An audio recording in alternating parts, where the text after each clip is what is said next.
Bienvenidos, estamos en el marco de la reunión de antropólogos del Mercosur, la 12ª edición. Hoy nos acompaña Stephen Vines, antropólogo, doctor en antropología.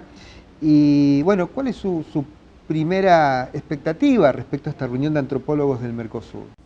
Es un gusto muy grande estar aquí en la RAM, porque es una oportunidad de internacionalizar, de reforzar los contactos internacionales y saber sobre las situaciones en muchos otros países fuera de Brasil. Claro. Es muy importante.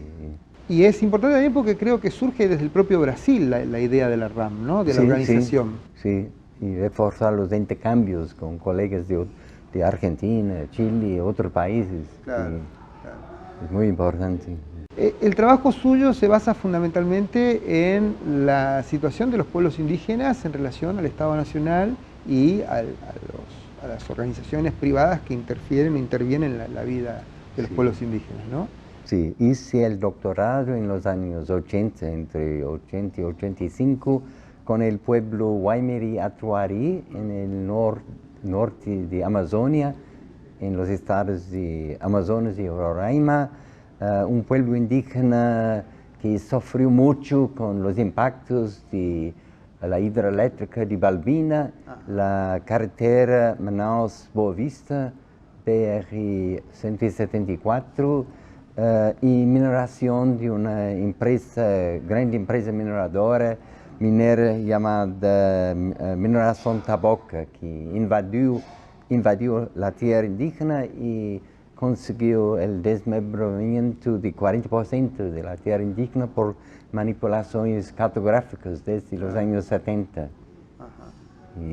Y la población cayó de entre 2 y 3 mil en los años 50 y 60 para 352 en 1983. Después hubo un crecimiento rápido. Hoy día son casi 2.000, pero llegó a un punto muy bajo en 82-83 cuando inicié la investigación. Claro. Fue el peor momento en la historia de este pueblo, ¿no? Que fue consecuencia de la ocupación de sus tierras, invasiones de sus tierras por grandes empresas. Claro. En esto, digamos, hay formas organizativas que tienen que ver con los pueblos indígenas. Algunas veces han podido triunfar sobre esto, la mayoría de las veces han sido derrotados en este tipo de situaciones que tienen que ver con hidroeléctricas, con carreteras, con la extracción minera. Sí, hay una organización, un movimiento indígena muy fuerte en Brasil que creció desde los años 1970 y sobre todo en los años 90. Y hoy día es muy bien organizado, pero hay pueblos que no tienen mucho contacto con el movimiento político indígena, como los Waimiri Atuari, que fueron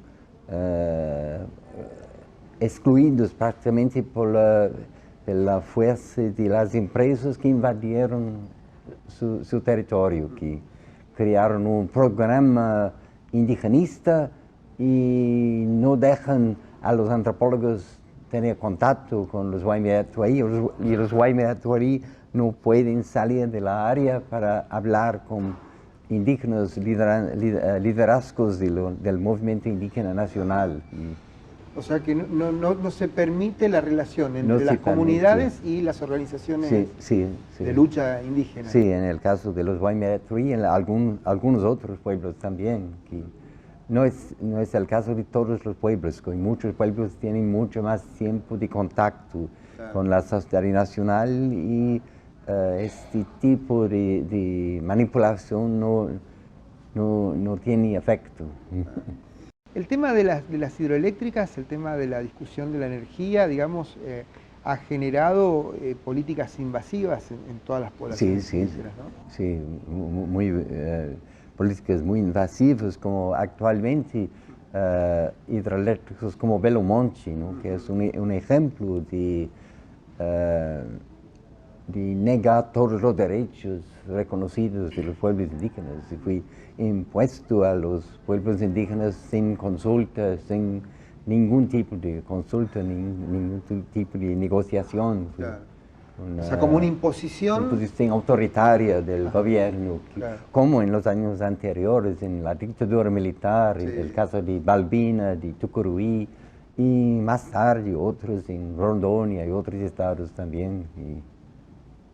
Una de las cuestiones que usted marca en su trabajo sobre la problemática indígena es que, por ejemplo, en el plan decenal de expansión de energía 2026, o sea, es un plan que debe estar en ejecución ahora, actual, el problema indígena aparece como tema de medio ambiente. Sí, sí, desde el inicio de los años 70, el sector eléctrico trató a los indígenas como componentes del medio ambiente, no como pueblos. Claro.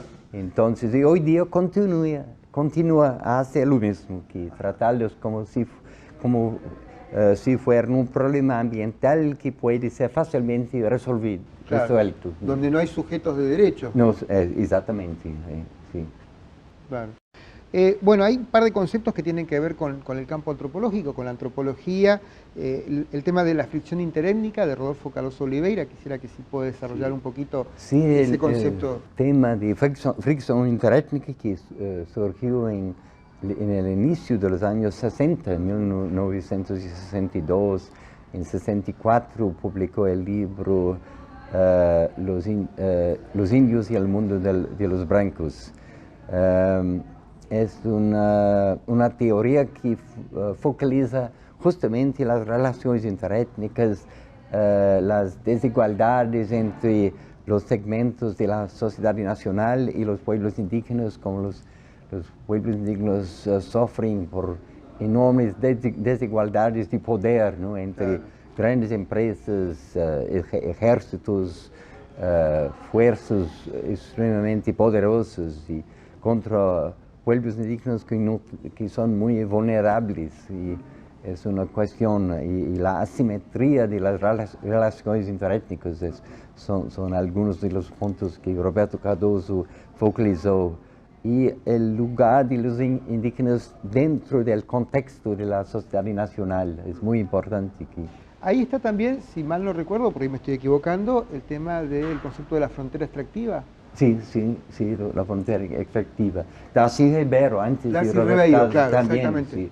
Mas Roberto Cardoso, Darcy Ribeiro colocou o problema, mas Roberto Cardoso criou uma teoria que Darcy Ribeiro não hizo. Darcy Ribeiro trabalhou com transfiguração étnica, pero no, é um conceito tão amplo que pouco serve para tratar de situações empíricas. Claro, es como un contexto general, digamos. En general, sí. Roberto Cardoso creó una teoría que se puede aplicar en investigaciones empíricas. Después hay otros dos conceptos que también sería importante traerlos a esta entrevista, que es el de situación histórica y territorialización de João Pacheco de Oliveira. Sí, João Pacheco de Oliveira, que fue también estudiante de Roberto Cardoso en la maestría, trabajó con la cuestión de territorialización, como los territorios indígenas son definidos a partir de la ocupación por la sociedad nacional, ¿no? Y siempre resaltó la necesidad de trabajar con el contexto histórico en que viven los pueblos indígenas, ¿no? Que viven en situaciones históricas de contacto interétnico, de periodos muy diferentes, de un pueblo para otro, pero resaltó siempre la importancia de hacer una antropología histórica, lo que marca mucho el trabajo de João Pacheco de Oliveira, que es muy importante también. Sí, una definición de territorio que requiere de los pueblos indígenas como sujetos de derecho y marcando diferencias con el concepto de territorio de la sociedad blanca, digamos. Sí, es muy importante la contribución de João Pacheco para entender este proceso de cómo las tierras indígenas son definidas, cómo los pueblos indígenas se relacionan con la sociedad nacional, con la FUNAI, la Fundación Nacional del Indio en Brasil, ¿no? Para criar tierras indígenas, que es un concepto jurídico, ¿no? Claro.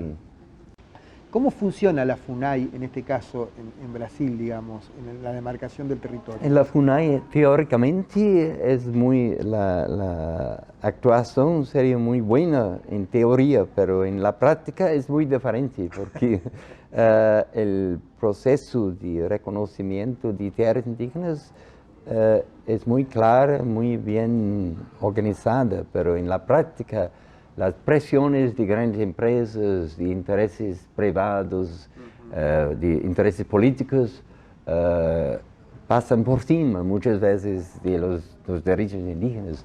Actualmente la FUNAI está pasando por un periodo muy difícil porque el gobierno está reduciendo cada vez más los recursos para las tierras indígenas. Entonces, muchos pueblos indígenas están sin presupuestos para financiar las demarcaciones y homologaciones. Muchos pueblos están en situaciones que tienen que negociar directamente con las empresas que quieren invadir sus territorios. ¿Y las estrategias de las empresas, cuáles son? La estrategia antes, en la época de la dictadura militar, de 64 a 85, era de invadir las tierras represión indígenas, represión y después y expulsión de los pueblos. Sí, expulsión y crear factos consumados. Después de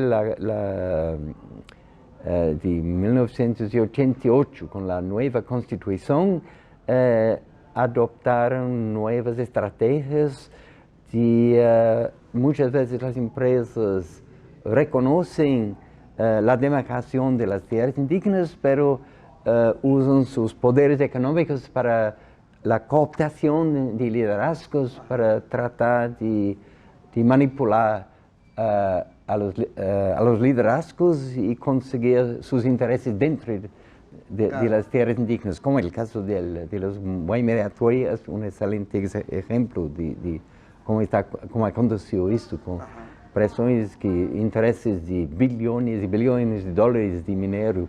Es creo una de las mayores minas de cassiterita de estaño en el mundo, abajo de las... de donde están las poblaciones. Sí, el territorio de los Waiméri Atuari. Entonces consiguieron cortar 40% de las tierras tradicionales que reconocidos en el inicio de los años 70 y ocuparon estas tierras, inclusive poluindo el río Alalaú, que uno de los principales ríos que atraviesa lo que resta del territorio de los Waiméri Atuari, está muy poluido con detritos de mineración. Claro, claro. Contaminación de las mineras. Que provocan las mineras. Muy violentas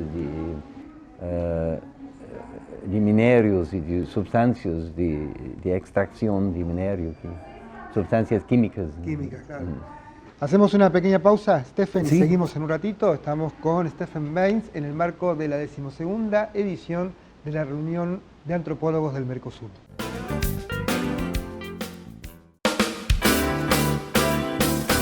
Seguimos en estas charlas, entrevistas en el marco de la 12ª edición de la reunión de antropólogos del Mercosur. Estábamos hablando con Stephen Baines, doctor en antropología. Estábamos hablando de la problemática indígena, de las intervenciones o la invasión por parte de mineras, hidroeléctricas, del Estado, de la sociedad blanca en relación a los pueblos indígenas. Y uno de los temas que aparece cuando uno analiza estas situaciones es el tema del rol que cumplen los medios de comunicación nacionales, muchas veces ligados a los intereses de las grandes empresas que publicitan, ¿no? Ahí. Sí, los medios de comunicación pueden servir o a favor de los indígenas o contra, pero infelizmente muchas veces son usados contra. Yo trabajo en el estado de Roraima, en el norte de Brasil, y en Roraima los medios de comunicación es el estado que tiene la más densidad poblacional indígena en relación a no indígena. Y los medios de comunicación tienen una estigmatización muy fuerte, son extremadamente racistas, anti-indígenas y hacen, la mayoría, con algunas excepciones, la mayoría defienden siempre los intereses de grandes empresas, mineradores, agroindustriales, etcétera, que tienen intereses en los territorios indígenas. Esto también provoca, de alguna manera, la criminalización de la, Sí, de la lucha indígena, digamos, Sí. la reivindicación de los pueblos indígenas. Sí, sí, hay muchos indígenas en las penitenciarias. En Boa Vista, por ejemplo, es interesante porque los indígenas no aparecen en las estadísticas oficiales. Cuando Ajá. pregunté en las penitenciarias en Boa Vista, Roraima, dicen que no, casi no hay indígenas aquí, pero entrando en la penitenciaria y preguntando quién es indígena, quién tiene padre o madre indígena, quién se considera descendiente de indígena. Hay mucha gente en la penitenciaria principal. Recientemente había cerca de 1.400 detentos y creo que más de 100 Eran indígenas. eran indígenas, pero algunos no quieren decir porque dicen que yo soy indígena, pero no quiero me identificar, porque si me identifico como indígena, soy duplamente discriminado, como pobre, como detento y como indígena también. Pero la discriminación es muy fuerte y en las regiones donde hay más invasión de tierras indígenas, la violencia es mucho más fuerte, ¿no? Mucho más ¿Hay una evidente. violencia reactiva a esta criminalización, digamos, Sí. por parte de los pueblos indígenas también? Una definición. Una violencia reactiva, una violencia que reacciona ante la criminalización. Sí, hay, pero los indígenas están en situaciones muy vulnerables, entonces no tienen mucha fuerza para ir contra las fuerzas de la sociedad nacional, siempre pierden Claro. por ser muy discriminados y por los estereotipos racistas al respecto de los indígenas.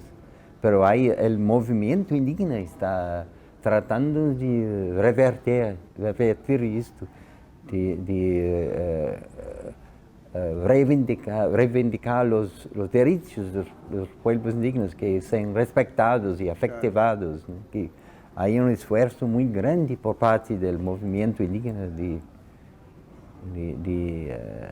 hacer valer sus derechos, pero es muy difícil en situaciones de tanta desigualdad y tanta En los últimos discriminación. años el gobierno nacional de Brasil, Michel Temer, ha dejado como una vía libre para las mineras en la zona de Amazonia, ¿no? Sí, ¿Esto sí, es así? sí. ¿O? Hay un ejemplo en el norte de Amazonia, en Amapá, mas hay muchas otras áreas también.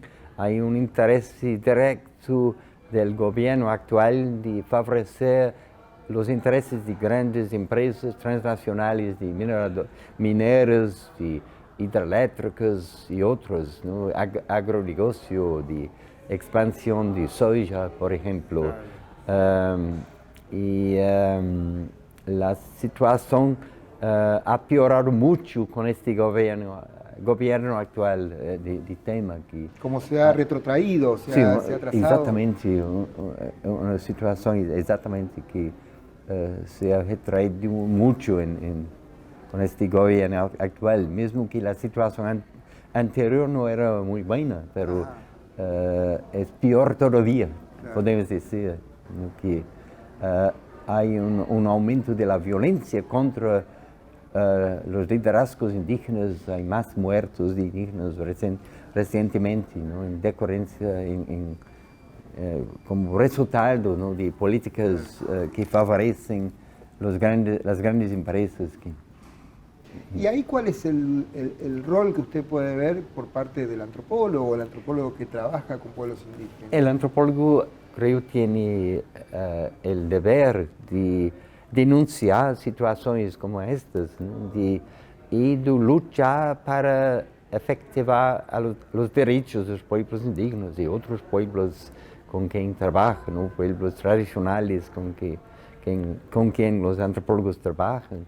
Es muy importante este rol de defender y reforzar a los derechos y denunciar las situaciones de violación de derechos que están aconteciendo hoy día. ¿La participación en las organizaciones indígenas o el antropólogo tiene que hablar a la sociedad blanca, dando cuenta o testimoniando la situación de los pueblos indígenas? Digo, como dos alternativas posibles de participación. Sí, hoy día los indígenas hablan por sí mismos, pero que no necesitan de traductores, pero muchos antropólogos trabajan como asesores a las organizaciones indígenas, ¿no?